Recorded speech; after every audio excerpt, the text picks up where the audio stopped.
Bom, o bicho está pegando na América do Sul. Bolívia acaba de reeleger Evo Morales como presidente, mas a oposição quer recontagem de votos e ameaça a democracia.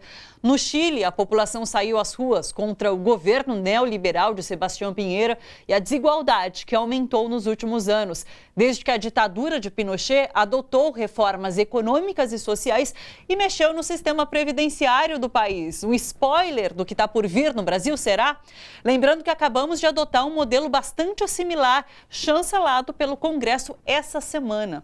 A Argentina, a política neoliberal de Maurício Macri enterrou sua reeleição e o país tem um presidente derrotado no poder. Nesse fim de semana, a oposição deve vencer nas urnas.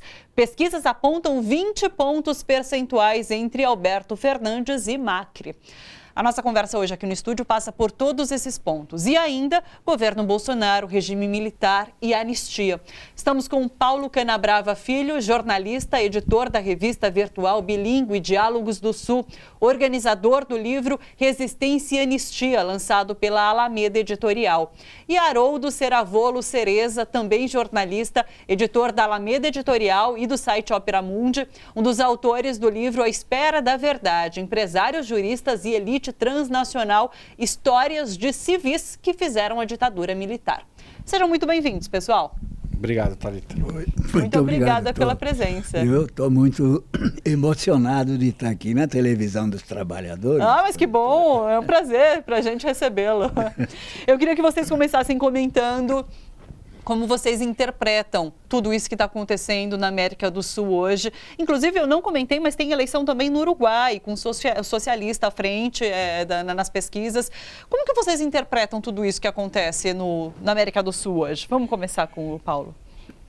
Olha, eu cobri a eleição do Salvador Allende, no Chile, né? E depois eu estava no Peru, quando do golpe do Pinochet.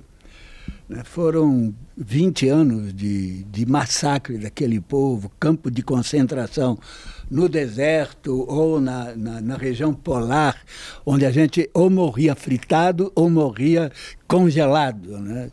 Aquilo, milhões de chilenos exilados por razões econômicas, né? E outros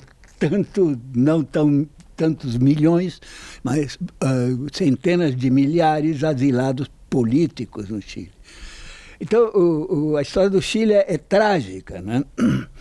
Porque veio a democracia e eles não foram no cerne da questão, né? Eles não mudaram o sistema econômico, mantiveram, né, o neoliberalismo, que, veja, vale lembrar o seguinte, que esse Paulo Guedes, que hoje está aí de superministro da economia, na ditadura do Pinochet, ele estava lá aprendendo as maldades que ele está praticando aqui hoje, né? Sim.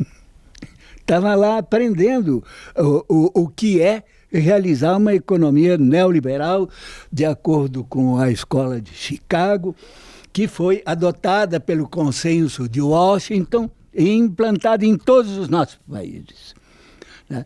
A partir do consenso de Washington, década de 80, né, o que nós tivemos foi a implantação do pensamento único econômico em todos os nossos países. Sim. Então, o Chile não se libertou dessa ditadura do capital financeiro e do pensamento único. Agora, Haroldo, parece que a gente viu a ascensão desse neoliberalismo nos países da América do Sul e que agora, de certa forma, começa tudo a ruir. O neoliberalismo tem uma primeira fase que começa com o Chile, né, nos anos 70. Nos anos 80 ele vai chegar nos países, na Bolívia, no Brasil e outros países da América do Sul, com uma vertente até Venezuela, com um verniz democrático. Que vai ter uma primeira onda que desemboca na eleição de vários governos de esquerda, depois do fracasso dos anos 90, então Evo Morales, Lula, Kirchner, Chaves. Por que essa gente ganha? Por que a esquerda ganha? Porque o neoliberalismo fracassa. E agora a gente, depois de anos de governos de esquerda, houve uma rearticulação e uma volta violenta da direita, que em alguns lugares ganhou a eleição, que é o caso do Chile, é o caso da Argentina, mas não consegue governar mais com o modelo neoliberal, E em outros casos partiu para golpes, como no caso do Brasil e tentativas na Venezuela, digamos, a virada do Lenín Moreno, que é eleito com uma plataforma de esquerda e depois adota um programa neoliberal e não consegue governar, porque é inviável a ampliação da desigualdade nesse momento, e a resistência nesses países tem momentos diferentes, mas ela acaba acontecendo. Sim. Agora, o Paulo falou sobre... Continue. Veja o seguinte, o fato deles não terem revertido essa ditadura, né?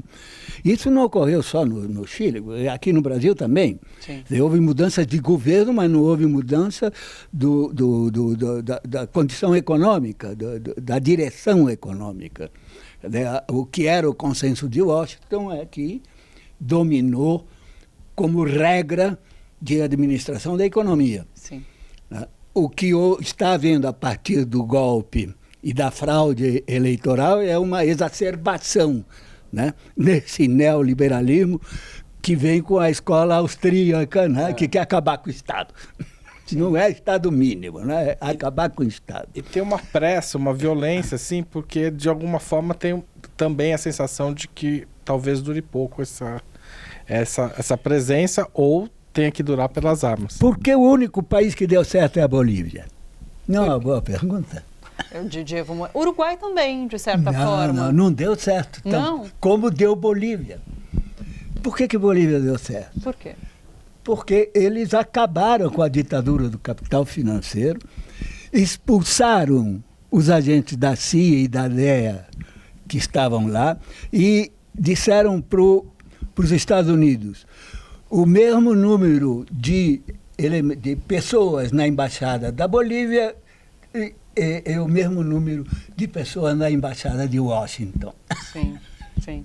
Agora, é interessante... Não, isso é muito importante. Quer dizer, o único país que deu certo, né, é porque se livrou... Dessas amarras. Sim. Se livrou da ditadura do capital financeiro, pôde realizar um projeto de desenvolvimento sustentável, né, e se livrou da conspiração. Sim. Que agora está voltando lá. Sim. Essa semana, por conta de todos esses protestos que aconteceram, eu vi um artigo da Miriam Leitão falando sobre ser compatível o liberalismo econômico com políticas públicas e sociais de combate à desigualdade. São compatíveis? Vocês acreditam? Não me parece ser, na verdade. Não é esse o projeto liberal. O projeto liberal tem dificuldades, o projeto neoliberal que a gente vive hoje tem muita dificuldade de lidar com a igualdade, né? Sim. Porque ele é um projeto concentrador de renda, ele é um projeto que depois da crise de 2008 precisa avançar sobre os direitos do trabalhador para manter as taxas de lucratividade e de controle da população. Ou seja, no momento não há nos regimes liberais nenhum espaço para a distribuição de renda. De fato, se a gente pensar os governos de Brasil, Argentina, esses que não romperam totalmente com o consenso de Washington, eles conseguiram manter níveis de desenvolvimento relativamente razoáveis, sem romper com o capital financeiro radicalmente e realizar a distribuição de renda por algum período. Mas depois de 2008... da crise que atinge os Estados Unidos e depois a Europa, o capital passa a avançar cada vez mais, gerando uma série de crises, porque a gente vive na América Latina hoje uma crise que o norte da África viveu alguns anos atrás, que o sul da Europa viveu também mais recentemente. Então, esse ciclo da crise de 2008 não se acabou ainda, a gente vive ele em grande medida. Sim. Agora, Paulo, falando sobre essa questão do romper com a ditadura, de trabalhar essa questão do que foi a ditadura, você acha que talvez o Chile tenha trabalhado um pouco melhor essa questão e lá eles têm um conhecimento melhor do que foi aquele momento, da violência daquele momento, e o Brasil não trabalhou tão bem assim, e por isso que a gente tem esses pedidos de volta de uma ditadura aqui no Brasil? Realmente, o Chile trabalhou bem, condenou e houve um episódio que pouca gente conhece. O Estado-Maior do Chile reconheceu os seus erros. Sim. E pediu desculpa à nação. Sim. Tá? Mas veja você, a situação nesse momento, o Piñera, né, acaba de pedir socorro à ONU, porque ele perdeu o controle totalmente. As forças militares, né, estão matando, assim, estão fazendo maior loucura nas ruas. Ele perdeu o controle da situação do país. Sim. Não manda mais e o caos está armado nas ruas. É terrível a situação hoje no Chile. Eu recebo vídeo, mensagem dos meus amigos, está pedindo socorro. Sim. Né? E nós temos que realmente fazer um movimento de solidariedade com o povo chileno, entendeu? Porque está num momento crucial. Eles têm que sair disso, têm que parar esse massacre, entendeu? Sim. Porque já são mais de 20 mortos. Thalita, você citou esse artigo da Miriam Leitão e ela fala que o Chile nunca foi um modelo porque foi... ela fala da relação com a ditadura e o liberalismo. O problema é que não era assim que ela própria e outras pessoas apresentavam o Chile, né?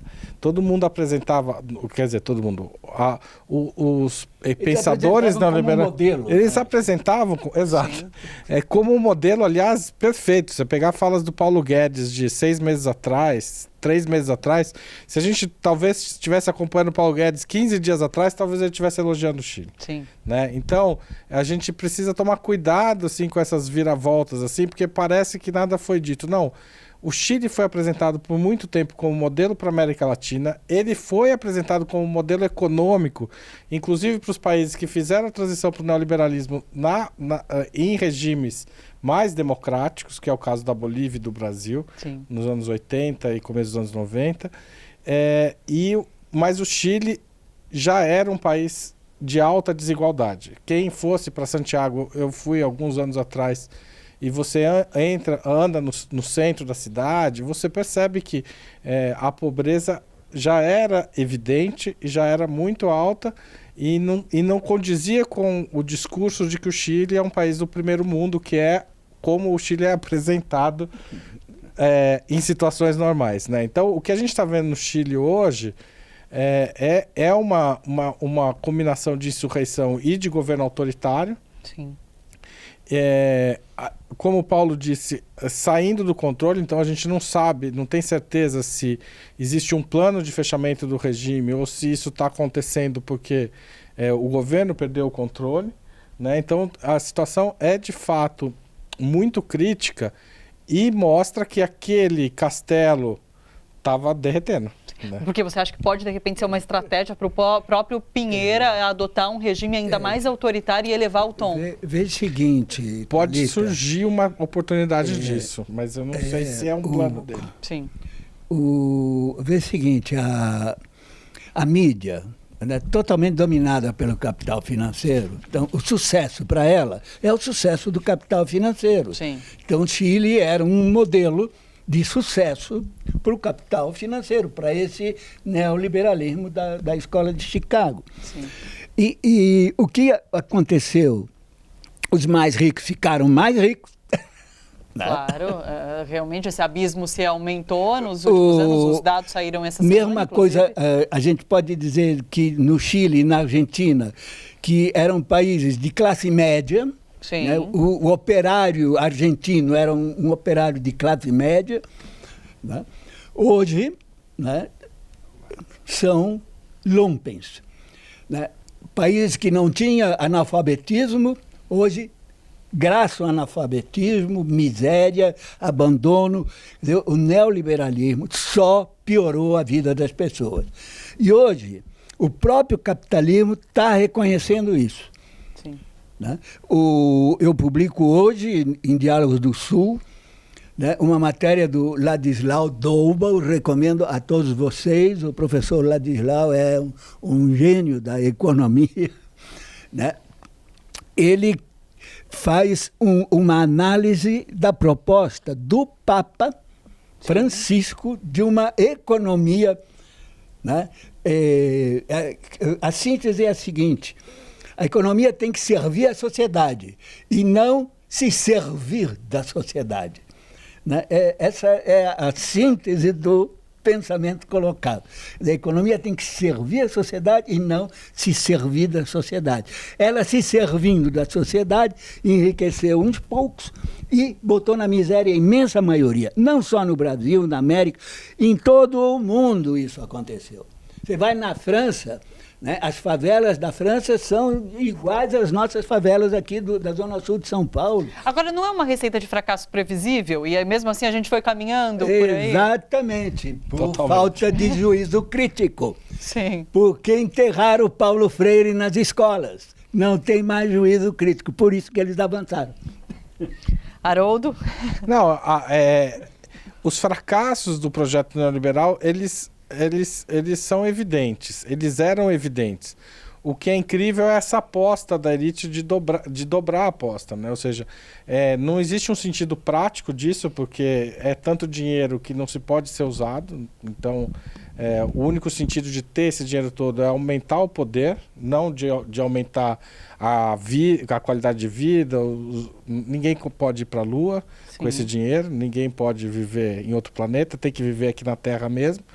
Vive cercado, vive sem poder sair. Então, esse regime ele é muito opressor. Ele oprime, inclusive, os opressores, né? E eles não conseguem sair desse jogo. É uma luta, existe uma certa lógica interna que precisa ser rompida. Agora, você acredita que essa guinada na Argentina, por exemplo, pode significar transformações na América do Sul? No Chile a gente ainda não sabe o que vai acontecer, mas já mostra também aquela insatisfação que pode também apontar para uma guinada, para um campo mais progressista, para um campo de esquerda. É isso que a gente está assistindo? Eu acho que tem uma guinada evidente na América Latina de reencontro com posições de esquerda. Um reencontro que é bastante realista, eu acho que nos dois sentidos, tanto da população que vai ter condições de medir direito quais são a sua potência, a sua força real de fazer as transformações, quanto de quem foi governante e de entender que não mexeu em pontos cruciais, né? Que não atacou alicerces dessa estrutura neoliberal, alicerces dessa ditadura financeira.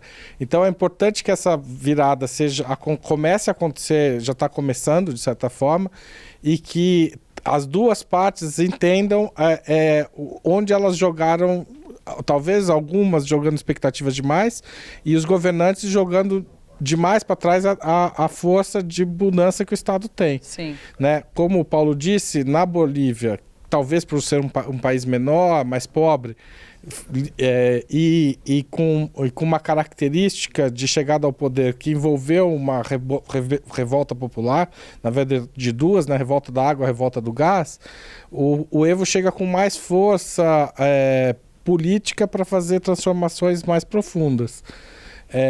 E talvez venha daí a força desse regime que ainda assim atacado vence as eleições. Sim. Então eu espero que se essa virada se confirmar, que nessa virada a gente tenha juízo nos dois sentidos, né? Juízo de ir mais adiante e juízo de medir melhor as forças. Olha só, você que curte a TVT e quer contribuir com a gente para que a nossa programação chegue cada vez mais longe, se inscreva no nosso canal do YouTube/Rede TVT e torne-se membro. Ou então faça a sua contribuição em nosso Catarse. É só acessar catarse.me/TVT. A gente agradece.